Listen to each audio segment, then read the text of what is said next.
สบายดีลูกค้ามื้อนี้เฮาอีมารีวิวเครื่องอาหารของอเมริกาเกรด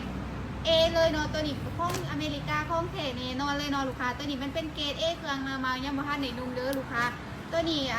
ให้อีมารีวิวค่ะเบิ่งเนาะเครื่องให้อีมาหอดเลยลูกค้าเฮาก็เลยมารีวิวค่ะเบิ่งตัวนี้เครื่องยังบ่ทันได้ใส่เนาะเป็นเครื่องเกรด A เลยลูกค้าสมาชิก6,000 บาทค่ะบ่แม่นสมาชิก6,900 บาทเด้อลูกค้ามันก็ยังมีป้ายมียังอยู่เนาะเพราะว่าเครื่องยังบ่ทันได้ใส่เด้อลูกค้าตัวนี้เป็นเกรด A เนาะมันมีทั้งทรงทั้งเสือทรงกับมีทั้งทรงข้ากลางแล้วก็ทรงข้ายาวเนาะมันปนกันมาเพราะว่ามันปนแพรสัตว์มาเลยเนาะลูกค้ามันมีแบบเสือกับมีลายเนี่ยแบบลายทหารแล้วก็ลาย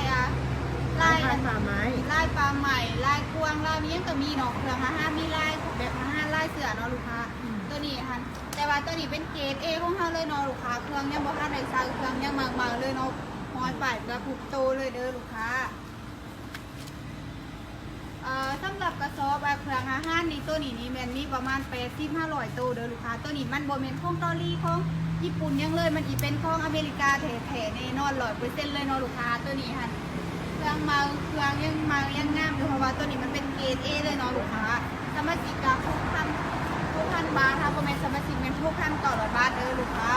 ถ้าลูกค้าคนใดสนใจก็สามารถทักมาหาได้บอกว่าอีเป็นอินบ็อกซ์วอทแอปหรือว่าโทรตรงเข้ามาเลยก็ได้เนาะลูกค้าต่างแค่กับสนใจกับโอนหยอดจองมาจัดส่งเครื่องให้น้องลูกค้าบอกว่าเป็นห้างรถเมล์หรือว่าเตียงไกลของอรุณเนี่ยเขากระสุนเขาเบิ้ลเลยเดินลูกค้างามจะลูกค้าสะดวกเนาะ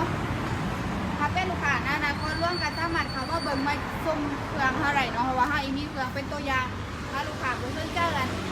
ยังได้เป้าหิมันบ้านเปิดเขาก็มีเป้าหิบเปิดเด้อลูกค้าแต่ว่าเครื่องตัวนี้ค่ะเราสนใจกับหีบหอนกันเข้ามาเลยลูกค้าเพราะว่าเครื่องเขาเอามาบ่ไล่เนาะเพราะว่าตัวนี้แบบได้ค่ายดีเฮงนะลูกค้าเพราะว่าสาขาได้กับอีหยาดกันไปหน่อยใดลงมาแต่สาขาละเล็กละหน่อยนึงเนาะลูกค้าเครื่องมันจะเป็นประมาณนี้เนาะลูกค้าให้อีมารีวิวให้ลูกค้าเบิ่งว่าเครื่องสินค้าตัวจริงเป็นเสด็จเนาะเพราะว่าเครื่องก็ยังมีแบบเครื่องมาที่ชัดเจนเลยเนาะลูกค้าเพราะว่ามันเป็น